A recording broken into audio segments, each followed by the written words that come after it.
పేరు పేరున నా హృదయపూర్వక నమస్కారాలు.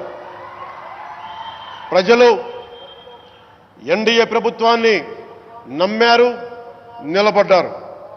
అలా నిలబడినందుకే ఈ రోజున మన గౌరవ ప్రధానమంత్రి గారి సారథ్యంలో ఈ ప్రారంభోత్సవాలు కానీ శంకుస్థాపనలు కానీ, అది దక్షిణ కోస్తా రైల్వే జోన్ కావచ్చు, కృష్ణపట్నం ఇండస్ట్రియల్ పార్క్ కానీ, గ్రీన్ హైడ్రోజన్ హబ్ కానీ, అనకాపల్లి బల్క్ డ్రగ్ పార్క్ కావచ్చు, 6 కొత్త రైల్వే ప్రాజెక్టులు కావచ్చు, వీటన్నిటిని వచ్చే పెట్టుబడి దాదాపు 2,10,000 కోట్ల రూపాయల పెట్టుబడులు, 7.5 లక్షల మందికి ఉపాధి అవకాశాలు. అవినీతితో కూరుకుపోయి ఉపాధి అవకాశాలు లేక, ఉద్యోగ అవకాశాలు లేక విలవిల్లాడుతున్న సమయంలో మీరు నిలబడ్డారు. అందుకే ఈ రోజున ఈ 2 లక్షల పైచిలుకు పెట్టుబడితో 7.5 లక్షల ఉపాధి అవకాశాలు లభించి మనందరికీ ఇచ్చినందుకు మనస్ఫూర్తిగా ప్రధానమంత్రి శ్రీ నరేంద్ర మోదీ గారికి చేతులెత్తి నమస్కరిస్తున్నాం. ఇవి కాకుండా కొత్త హైవేల నిర్మాణం, విస్తరణ, అలాగే అమరావతి రాజధానికి పెట్టుబడులు, పోలవరంకి నిధులు, 15th ఫైనాన్స్ కమిషన్ నిధులు కానీ, జల్ జీవన్ మిషన్ కోసం ప్రతి ఇంటికి నీరు, రక్షిత మంచినీరు రావాలి ఆయన ఆకాంక్ష, ఆయన ఆశయం. మనకు గంట కాదు 24 గంటలు రావాలని పడ్డ తపన ప్రధానమంత్రి గారిది.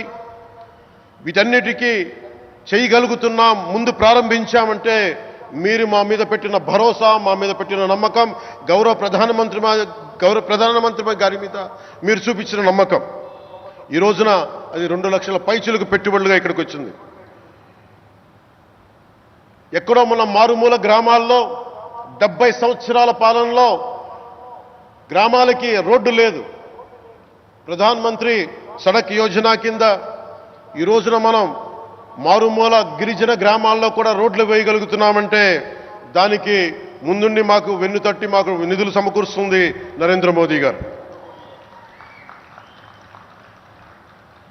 భారతం అభివృద్ధి పదంలో ఎందుకు చేశారు ఇవన్నీ అంటే, భారతదేశం అన్ని రాజ్యాలు, అన్ని రాష్ట్రాలు ఏ ఒక్కరు కూడా అభివృద్ధిలో వెనకపడకూడదు.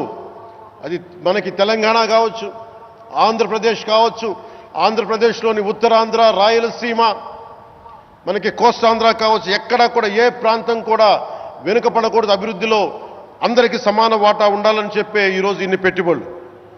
ఈ మోదీ గారి సంకల్పానికి, సహకారానికి, ఆయన గైడెన్స్కి మనస్ఫూర్తిగా నా కృతజ్ఞతలు. 5 ఏళ్ల అవినీతి, అరాచక పాలనలో ఆంధ్రప్రదేశ్ అంధకారంలో కూరుకుపోయినప్పుడు ఆ రోజున మన ముందుకొచ్చి మేము ఎన్డీఏ కూటమితో మనం నిలబెడదాం, ఆంధ్రప్రదేశ్ ప్రజల ఆకాంక్షలు నిలబెడదాం, అభివృద్ధి పదంలో నడిపిద్దామని చెప్పి ఆ రోజు ఆశాజ్యోతిలో నిలబడ్డారు. అసలు అభివృద్ధికి ఆస్కారమే లేదు ఆంధ్రాకి అనే స్థితి నుంచి అభివృద్ధి అంటే ఆంధ్రానే అని చెప్పుకునేలా గౌరవ ముఖ్యమంత్రి గారి నాయకత్వం, చంద్రబాబు గారి నాయకత్వంలో, ప్రధానమంత్రి గారి నిర్దేశకత్వంలో, వారి సూచనలతో, సహకారంతో కేబినెట్ కానీ, మంత్రివర్గ సహచరులు కానీ, ఎన్డీఏ కూటమి ఎమ్మెల్యేలు కానీ, మేమందరం కార్యకర్తలు అందరం కష్టపడతాం. అహిర్నిశలు రేయం భవళ్ళు కష్టపడతాం. దేశ ప్రగతిలో భాగస్వామ్యులవుతాం. మేము ప్రధానమంత్రి గారికి అండగా ఉంటామని తెలియజేసుకుంటూ, ఆంధ్రప్రదేశ్లో ఉన్న ఆంధ్రాకి వెలుగుతో నింపుతున్న మీ నిండు హృదయానికి నా హృదయపూర్వక కృతజ్ఞతలు తెలియజేసుకుంటున్నాను.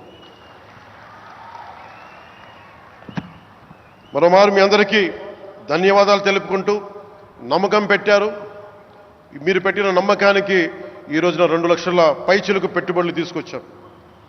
ప్రధానమంత్రి గారు ఉండటం వల్ల, సమర్థవంతులైన చంద్రబాబు గారు ఉండటం వల్ల మేమందరం నేర్చుకోవడానికి, పనిచేయడానికి సంసిద్ధంగా ఉన్నాం. సో మీరందరూ ఇదే సహకారం ఇవ్వాలని మనస్ఫూర్తిగా కోరుకుంటూ, ఆ భగవంతుడు, ఆ లక్ష్మీ నరసింహుడు ఈ దేశాన్ని మరింత ప్రగతి పదంలో నడిపించేలా